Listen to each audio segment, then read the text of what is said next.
Guys, welcome back to my YouTube blog. ಎಲ್ಲರೂ ಹೇಗಿದ್ದೀರಾ? I hope ಎಲ್ಲರೂ ಚೆನ್ನಾಗಿದ್ದೀರಾ ಅಂತ ಅಂದ್ಕೊಳ್ತೀನಿ. ಇವತ್ತು ಗುರುವಾರ ನೈಟಿನ ವ್ಲಾಗ್ ಸ್ಟಾರ್ಟ್ ಮಾಡಿದ್ದೀನಿ.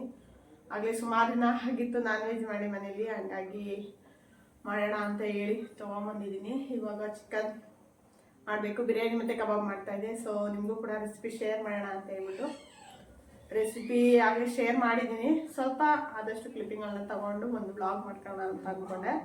ಸೊ ಹಂಗೆ ಮೊನ್ನೆ ಗ್ರಾಸರೀಸ್ನ ತೊಗೊಂಡ್ವಿ, ಅದೇನು ತೋರಿಸಿಲ್ಲ ನಿಮಗೆ. ಸೊ ಹಾಗೆ ನಿಮಗೂ ಕೂಡ ಗ್ರಾಸರೀಸ್ನ ಎಲ್ಲ ಏನೇನು ತೊಗೊಂಬಂದಿದ್ದೀವಿ ಅಂತ ತೋರಿಸ್ತೀನಿ. ಸೊ ವ್ಲಾಗ್ ಮಾಡ್ಕೊಂಡೆ ಮಾತಾಡೋಣ, ಟೈಮ್ ಆಗುತ್ತೆ ಅಡುಗೆ ಮಾಡೋದಕ್ಕೂ. ಇನ್ನು ಇವಾಗ ಚಿಕನ್ ಕಬಾಬಿಗೆ ಕಲಸಿಟ್ಟು ಆಮೇಲೆ ಬಿರಿಯಾನಿ ರೆಡಿ ಮಾಡ್ಕೊಳ್ತೀನಿ. ಕಬಾಬಿಗೆ ಸ್ವಲ್ಪ ನೆನ್ಕೊಂಡ್ರೆ ಆಮೇಲೆ ಬಿರಿಯಾನಿ ಮಾಡಿದ ತಕ್ಷಣ ಕಬಾಬ್ ಹಾಕ್ಕೊಬೋದು. ನಾನು ಯಾವಾಗಲೂ ಯೂಸ್ ಮಾಡೋದು ತೇಜು ಕಬಾಬ್ ಪೌಡರ್,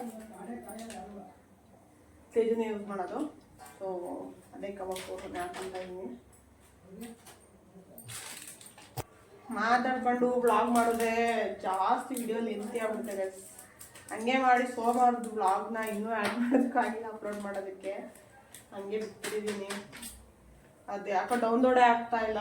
ಮೋಸ್ಟ್ಲಿ ಎಲ್ಲೋ ಇದು ಮೆಮೊರಿ ಫುಲ್ ಆಗಿರಬೇಕು ಅನಿಸುತ್ತೆ ಮೊಬೈಲಲ್ಲಿ. ಸೊ ಹಂಗಾಗಿ ಡೌನ್ಲೋಡ್ ಆಗ್ತಾ ಇಲ್ಲ ಅನಿಸುತ್ತೆ. ನೋಡೋಣ, ಸಾಧ್ಯ ಆದರೆ ಅದನ್ನು ಒಂದು ವಿಡಿಯೋ ಡೌನ್ಲೋಡ್ ಆದರೆ ಅಪ್ಲೋಡ್ ಮಾಡ್ತೀನಿ.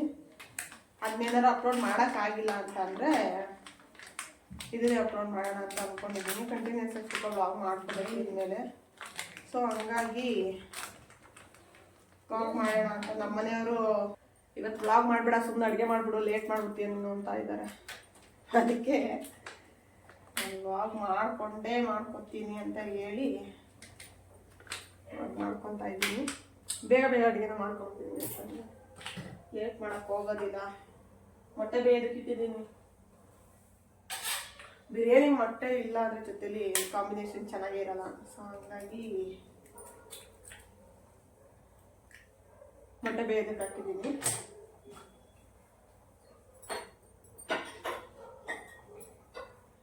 ಕಬಾಬ್ ಪೌಡ್ರು, ಶುಂಠಿ ಬೆಳ್ಳುಳ್ಳಿ ಪೇಸ್ಟು ಮತ್ತು ಒಂದು ಮೊಟ್ಟೆ ಹಾಕ್ಕೊಂಡಿದ್ದೀನಿ. ಸ್ವಲ್ಪ ಉಪ್ಪು, ಸ್ವಲ್ಪ ಖಾರದ ಪುಡಿ ಹಾಕ್ಕೊಬೇಕು, ಚೆನ್ನಾಗಿರುತ್ತೆ.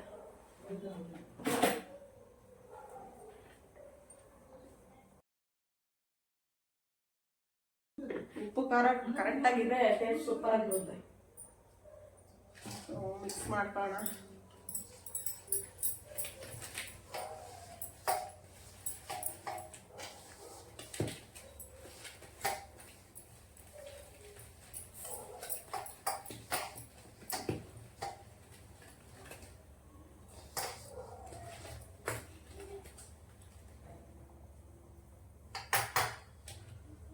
ಲೆಗ್ ಪೀಸ್ ಹಾಕ್ಸ್ಕೊಂಡಿದ್ದೀನಿ. ನನಗೆ ನನ್ನ ಮಗನಿಗೆ ನನಗೆ ಕಬಾಬು ಲೆಗ್ ಪೀಸ್ ತಿನ್ನೋಕ್ಕೆ ತುಂಬ ಇಷ್ಟ.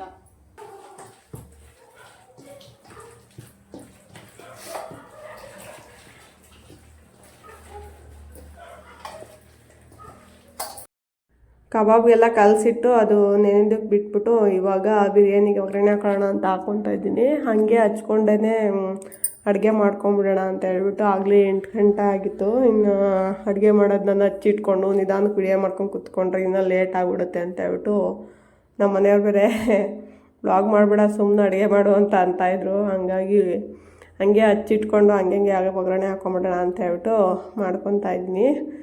ಆಯಿಲ್ ಬಿಸಿ ಅದಾದಮೇಲೆ ಸ್ವಲ್ಪ ಸ್ಪೈಸಸ್ಗಳನ್ನ ಹಾಕ್ಕೊಬೇಕು. ನಾನು ಯಾವ್ಯಾವ ಇದ್ವು ಅದು ಅರ್ಜೆಂಟಿಗೆ ನನಗೆ ಅವೆಲ್ಲ ತೆಗೆದು ಇನ್ನು ನನ್ನ ಬಾಕ್ಸ್ಗಳಿಗೂ ಹಾಕ್ಕೊಂಡಿಲ್ಲ, ಗ್ರಾಸರೀಸ್ ಎಲ್ಲ ತಂದಿರೋದು. ಹಾಗಾಗಿ ಯಾವ ಕೈಗೆ ಸಿಕ್ತೋ ಅವನ್ನ ತಗೊಂಡು ಹಾಕ್ಕೊಂಡಿದ್ದೀನಿ. ಅದು ಸ್ಪೈಸಸ್ ಎಲ್ಲ ಫ್ರೈ ಮಾಡ್ಕೊಂಡಾದಮೇಲೆ ಈರುಳ್ಳಿ ಫ್ರೈ ಮಾಡ್ಕೊತಾ ಇದ್ದೀನಿ. ಈರುಳ್ಳಿ ಸ್ವಲ್ಪ ಹಸಿ ಸ್ಮೆಲ್ ಹೋಗಿ ಸ್ವಲ್ಪ ಕಲರ್ ಚೇಂಜ್ ಆಗೋವರೆಗೂ ಫ್ರೈ ಮಾಡಿಕೊಂಡ್ರೆ ಸಾಕು. ಅದಾದಮೇಲೆ ಕೊತ್ತಂಬರಿ ಮತ್ತು ಪುದೀನ ಹಾಕ್ಕೊತಾ ಇದ್ದೀನಿ. ಪುದೀನ ಸ್ವಲ್ಪನೇ ಇದ್ದಿತ್ತು, ಹಂಗಾಗಿ ಕೊತ್ತಂಬರಿ ಜೊತೆನೇ ಹಚ್ಬಿಟ್ಟು ಹಾಕ್ಕೊಂಡಿದ್ದೀನಿ, ಜಾಸ್ತಿ ಏನಿರಲಿಲ್ಲ. ಹಂಗಾಗಿ ಫ್ರೈ ಮಾಡಿಕೊಂಡು ಪುದೀನ ಮತ್ತು ಕೊತ್ತಂಬರಿ ಎರಡನ್ನೂ ಜೊತೆಲೇ ಫ್ರೈ ಮಾಡ್ಕೊತಾ ಇದ್ದೀನಿ. ಇನ್ನು ಅದನ್ನು ಫ್ರೈ ಮಾಡ್ಕೊಂಡಾದಮೇಲೆ ಟೊಮೊಟೊ ಹಾಕ್ಕೊತಾ ಇದ್ದೀನಿ. ಟೊಮೊಟೊನೂ ಸ್ವಲ್ಪ ಉದ್ದಕ್ಕೆ ಹಚ್ಕೊಂಡು ನಿಧಾನಕ್ಕೆ ಮಾಡ್ಕೊಬೇಕಿತ್ತು. ಟೈಮ್ ಇಲ್ಲದೆ ಇರೋದ್ರಿಂದ ಹೆಂಗೆ ಬೇಕೋ ಹಂಗೆ ಹಚ್ಬಿಟ್ಟು ಹಾಕ್ಕೊಂಡು ಫ್ರೈ ಮಾಡ್ಕೊತಾ ಇದ್ದೀನಿ. ಅದು ಸ್ವಲ್ಪ ಟೊಮೊಟೊ ಫ್ರೈ ಆಗೋದಕ್ಕಿಟ್ಟಾಗ ಸ್ವಲ್ಪ ಶುಂಠಿ ಬೆಳ್ಳುಳ್ಳಿ ಪೇಸ್ಟು, ಅಡುಗೆ ಅರಿಶಿನ ಮತ್ತು ಉಪ್ಪನ್ನು ಹಾಕ್ಕೊಂಡು ಹಂಗೇ ಅದರಲ್ಲೇ ಫ್ರೈ ಮಾಡಿಕೊಂಡೆ. ಹೆಂಗೂ ಟೊಮೊಟೊ ನೀರು ಬಿಡುತ್ತಲ್ಲ, ಹಂಗಾಗಿ ಏನು ತಳ ಅಂಟ್ಬೋದಿಲ್ಲ ಅಂತ ಹೇಳ್ಬಿಟ್ಟು ಶುಂಠಿ ಬೆಳ್ಳುಳ್ಳಿ ಪೇಸ್ಟು ಟೊಮೊಟೊ ಹಾಕೊಂಡ ತಕ್ಷಣವೇ ಹಾಕೊಂಡಾದ್ಮೇಲೆ ಅದು ಫ್ರೈ ಆಗೋದಕ್ಕೆ ಬಿಟ್ಬಿಟ್ಟು ಸ್ವಲ್ಪ ಅದೆಲ್ಲ ನೀಟಾಗಿ ಸ್ಮ್ಯಾಶ್ ಆಗೋ ಥರ ಫ್ರೈ ಅದಾದಮೇಲೆ ಚಿಕನ್ನ ತೊಳೆದು ಹಾಕ್ಕೊಂಡಿದ್ದೀನಿ. ಚಿಕನ್ನು ಒಂದು ಅರ್ಧ kg ಆಗೋಷ್ಟು ಹಾಕ್ಕೊಂಡೆ, ಯಾಕಂತಂದರೆ ನಮ್ಮ ಮನೇಲಿ ಬಿರಿಯಾನಿ ಪೀಸು ಯಾರು ಜಾಸ್ತಿ ತಿನ್ನೋಲ್ಲ, ಹಂಗಾಗಿ ಕಡಿಮೆ ಹಾಕ್ಕೊಂಡಿದ್ದೀನಿ. ಇನ್ನು ಚಿಕನ್ ಎಲ್ಲ ತೊಳೆದು ಹಾಕ್ಕೊಂಡು ಅದು ಚೆನ್ನಾಗಿ ಫ್ರೈ ಆಗಬೇಕಾದ್ರೇ ಅದ್ರ ಜೊತೆಗೆ ಮಸಾಲೆನ ಹಾಕ್ಕೊಂಡಿದ್ದೀನಿ, ಅಂದರೆ ಬಿರಿಯಾನಿ ಪೌಡ್ರನ್ನ ಹಾಕ್ಕೊಂಡಿದ್ದೀನಿ. ಬಿರಿಯಾನಿ ಪೌಡ್ರು ಅದನ್ನು ಅಷ್ಟೇ ತೇಜನೇ ಬಳಸೋದು ನಾನು, ಹಂಗಾಗಿ ತೇಜ ಬಿರಿಯಾನಿ ಪೌಡ್ರನ್ನೇ ಬಳಸ್ಕೊಂಡು ಮಾಡ್ಕೊತಾ ಇದ್ದೀನಿ. 2 ಬಿರಿಯಾನಿ ಪೌಡ್ರ್ ಹಾಕ್ಕೊಂಡಿದ್ದೀನಿ. ಇದ್ರ ಜೊತೆಗೆ ಮೊಸರು ಮತ್ತು ಹಸಿರು ಮೆಣಸಿನ್ಕಾಯಿನ ಹಾಕ್ಕೊಳ್ಳಿ, ಚೆನ್ನಾಗಿರುತ್ತೆ. ನಾನಿಲ್ಲಿ ಸ್ಕಿಪ್ ಮಾಡಿದ್ದೀನಿ ಅವೆರಡನ್ನ. ಹಸಿರು ಮೆಣಸಿನ್ಕಾಯಿ ಇರಲಿಲ್ಲ, ಹಂಗಾಗಿ ಅದನ್ನು ಸ್ಕಿಪ್ ಮಾಡಿದ್ದೀನಿ. ಮೊಸರು ಇದ್ದೂ ಹಾಕಿಲ್ಲ, ಮರ್ತುಬಿಟ್ಟು, ಹಂಗಾಗಿ ಅವೆರಡು ಸ್ಕಿಪ್ ಆಗಿದೆ.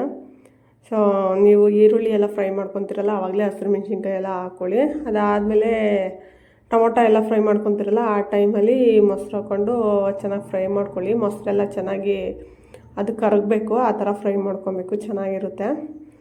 ಇನ್ನು ಅದಾದಮೇಲೆ ಚಿಕನ್ ಎಲ್ಲ ಬೇಯೋದಕ್ಕೆ ಎಲ್ಲ ಮಸಾಲೆ ಎಲ್ಲ ಕೂಡಿಸ್ಬಿಟ್ಟು ಇಟ್ಟಿದ್ದೀನಿ. ನೋಡ್ತಾ ಇರ್ಬೋದು ಚಿಕನ್ನು ಚೆನ್ನಾಗಿ ಬೆಂದಿದೆ. ಇದಾದಮೇಲೆ ಇದಕ್ಕೆ ಅಕ್ಕಿನ ತೊಳೆದ್ಬಿಟ್ಟು ಹಾಕ್ಕೊತಾ ಇದ್ದೀನಿ. ಅಕ್ಕಿ ನಾನು 1.5 ಗ್ಲಾಸಷ್ಟು ಅಕ್ಕಿ ತೊಗೊಂಡಿದ್ದೆ, ಹಂಗಾಗಿ ಒಂದು 3 ಗ್ಲಾಸಷ್ಟು ನೀರು ಹಾಕ್ಕೊಬೇಕು. ಅಳತೆ ಅದು ಕರೆಕ್ಟಾಗಿರುತ್ತೆ. ನೀವು 1 ಗ್ಲಾಸ್ ಅಕ್ಕಿ ತೊಗೊಂಡ್ರೆ 2 ಗ್ಲಾಸ್ ನೀರು ಹಾಕ್ಕೊಬೇಕು. ಕುಕ್ಕರ್ ವಿಷಲ್ ಕೂಗಿಸ್ಕೊತೀನಿ ಅಂತಂದರೆ, ಇಲ್ಲ ನಾವು ಕೂಗಿಸಲ್ಲ ಅಂತಂದರೆ 1 ಗ್ಲಾಸ್ ಅಕ್ಕಿಗೆ 1.5 ಗ್ಲಾಸಷ್ಟು ನೀರು ಹಾಕ್ಕೊಂಡ್ರೆ ಕರೆಕ್ಟಾಗೆ ಬಿರಿಯಾನಿ ರೆಡಿ ಆಗುತ್ತೆ. ಸ್ವಲ್ಪ ಬಾಯಿ ತೆಗೆದು ನಾವು ಮಾಡ್ಕೊತೀವಿ ಅಂತಂದರೆ ನೀರೇನಷ್ಟು ಬೇಕಾಗೋದಿಲ್ಲ, ಹಂಗಾಗಿ ನೋಡಿಕೊಂಡು ಹಾಕ್ಕೊಳ್ಳಿ. ಒಂದು 1.5 ಗ್ಲಾಸ್ ಇಲ್ಲ 1.25 ಗ್ಲಾಸಷ್ಟು ಹಾಕ್ಕೊಂಡ್ರೆ ಸಾಕು, ಕರೆಕ್ಟಾಗಿ ಆಗುತ್ತೆ. ಇನ್ನು ಮಸಾಲೆ ಎಲ್ಲ ನೋಡಿ ಅದಕ್ಕೆ ಕರೆಕ್ಟಾಗಿ ಉಪ್ಪು ಹುಳಿ ಖಾರ ಎಲ್ಲ ಕರೆಕ್ಟಾಗಿದೆಯಾ ಅಂತೆಲ್ಲ ಚೆಕ್ ಮಾಡಿ ಆದಮೇಲೆ ಕುಕ್ಕರ್ ವಿಷಲ್ ಕೂಗ್ಸೋಣ ಅಂತ ಹೇಳ್ಬಿಟ್ಟು ಹಾಕಿಟ್ಟೆ. ಅದು ರಬ್ಬರು ನೆನೆಸಿದೆ, ಅದು ಯಾಕೋ ವಿಷಲ್ ಕೂಗೋ ಥರ ಕರೆಕ್ಟಾಗೆ ಕೂಡ್ಕೊಂಡಿರಲಿಲ್ಲ, ಹಂಗಾಗಿ ಒಂದು 2 ಸಲ ತೆಗೆದು ಹಾಕಿ ಅದಾದಮೇಲೆ 1 ವಿಷಲ್ ಕೂಗಿಸ್ಕೊಂಡೆ, ಅಷ್ಟೇ ಸಾಕಾಯಿತು. ಕರೆಕ್ಟಾಗಿ ಆಗಿತ್ತು ಬಿರಿಯಾನಿ, ಯಾಕಂತಂದರೆ ಮುಂಚೆನೇ ಎಲ್ಲ ಬೆಂದೋಗ್ಬಿಟ್ಟಿತ್ತು. ಆಮೇಲೆ ವಿಷಲ್ ಕೂಗಿಸ್ಕೊಂಡಾಗ ಕರೆಕ್ಟಾಗಿ 1 ವಿಷಲ್ಗೆ ಕರೆಕ್ಟಾಗಿ ರೈಸ್ ರೆಡಿಯಾಗಿತ್ತು, ಹಂಗಾಗಿ 1 ವಿಷಲ್ ಕೂಗಿಸ್ಕೊಂಡೆ. ಇನ್ನು ಕುಕ್ಕರು ಕೂಗೋದಕ್ಕೆ ಇಟ್ಬಿಟ್ಟು ಇನ್ನೊಂದು ಸೈಡು ಕಬಾಬ್ನು ಮಾಡ್ಕೊಂಬಿಡೋಣ ಅಂತ ಹೇಳ್ಬಿಟ್ಟು ಮಾಡಿಕೊಂಡೆ. ಕಬಾಬ್ನೂ ಅಂದರೆ ಆಗಲೇ ನೆನೆಸಿಟ್ಟಿದ್ನಲ್ಲ, ಸ್ವಲ್ಪ ಜಾಸ್ತಿ ಹೊತ್ತೇನು ನೆನೆಯೋದಕ್ಕೆ ಬಿಡಲಿಲ್ಲ, ಹಾಗಾಗಿ ಬೇಗ ಮಾಡ್ಕೊಂಬಿಡೋಣ, ಟೈಮ್ ಇರಲಿಲ್ವಲ್ಲ, ಅದಕ್ಕೆ ಬೇಗ ಮಾಡ್ಕೊಳ್ಳೋಣ ಅಂತ ಹೇಳಿ ಮಾಡಿಕೊಂಡೆ. ಇನ್ನು ಗ್ರೋಸರೀಸ್ನು ಸ್ವಲ್ಪ ತೋರಿಸೋಣ, ಇನ್ನು ಟೈಮ್ ಸಿಗೋದಿಲ್ಲ ಅಂತ ಹೇಳ್ಬಿಟ್ಟು ಬೇಗ ಮಾಡಿಕೊಂಡೆ. ಇನ್ನು ಜಾಸ್ತಿ ಹೊತ್ತು ನೆನೆಯೋದಕ್ಕೇನು ಬಿಡಲಿಲ್ಲ. ನನ್ನ ಮಗ ಬೇರೆ ಅದ್ರ ಜೊತೆಗೆ ಚಾಕ್ ತೊಗೊಳೋದು, ಕತ್ರಿ ತೊಗೊಳೋದು, ಈ ಕೆಲಸಗಳು ಮಾಡ್ತಾಯಿದ್ದ. ಆಗಲೇ ಒಂದು ಸಲ ಕೈ ಬೇರೆ ಕುಯ್ಕೊಂಡಿದ್ದಾನೆ.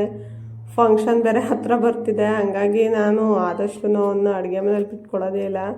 ಸ್ವಲ್ಪ ನಿನ್ನ ರೂಮಲ್ಲೇ ಇದ್ಬಿಡಪ್ಪ, ನಾನು ಅಡುಗೆ ಮಾಡ್ಕೊಬೇಕಾದ್ರೆ ಅಂತಾನೆ. ಇನ್ನು ಬಾಕಿ ಟೈಮಲ್ಲಿ ಎಲ್ಲ ನಾನು ಸ್ವಲ್ಪ ನನ್ನ ಜೊತೆನೇ ಇರಿಸ್ಕೊಂಡಿರ್ತೀನಿ. ಏನಾದರೂ ಆಮೇಲೆ ಕೈಗೆ ಕುಯ್ಕೊಂಡು ಏನಾದರೂ ಒಂದು ಅವಾಂತರ ಮಾಡಿಕೊಂಡ್ರೆ ಫಂಕ್ಷನ್ ಟೈಮಲ್ಲಿ ಚೆನ್ನಾಗಿರೋದಿಲ್ಲ ಅಂತ ಹೇಳ್ಬಿಟ್ಟು, ಹಾಗಾಗಿ ಸ್ವಲ್ಪ ಅಡುಗೆ ಮನೆಯಲ್ಲೆಲ್ಲ ಅವನ್ನ ಅವಾಯ್ಡ್ ಮಾಡ್ತಾಯಿದ್ದೀನಿ, ಆದಷ್ಟು ಕರ್ಕೊತಾನೇ ಇಲ್ಲ.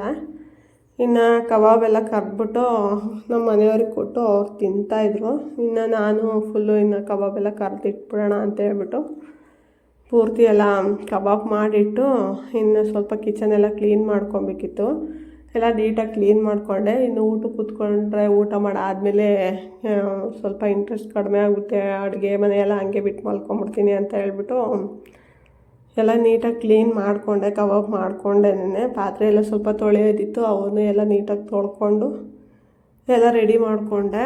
ಇನ್ನು ಊಟ ಮಾಡಾದಮೇಲೆ ಸ್ವಲ್ಪ ಪಾತ್ರೆ ಇರ್ತಾವಲ್ಲ ಅಷ್ಟು ತೊಳ್ಕೊಂಡ್ರೆ ಆಯಿತು ಅಂತ ಹೇಳ್ಬಿಟ್ಟು ಅದಾದಮೇಲೆ ನಾನು ಕಬಾಬ್ ಮಾಡಿಟ್ಟು ಕುಕ್ಕರ್ ವಿಷಲ್ ಬರ್ತಿದ್ದಂಗೆ ಆಫ್ ಮಾಡಿ ಕುತ್ಕೊಂಡು ಕಬಾಬೆಲ್ಲ ತಿಂದ್ವಿ. ಚಿಕ್ಕ ಪೀಸೆಲ್ಲ ಏನಿತ್ತು ಅದೆಲ್ಲ ಫಿನಿಷ್ ಮಾಡಿಬೇಡ ಅಂತ ಹೇಳ್ಬಿಟ್ಟು ಲೆಗ್ ಪೀಸ್ ಒಂದು ಬಿಟ್ಟು ಚಿಕ್ಕ ಕಬಾಬ್ ಪೀಸೆಲ್ಲ ತಿನ್ಕೊಂಡ್ವಿ.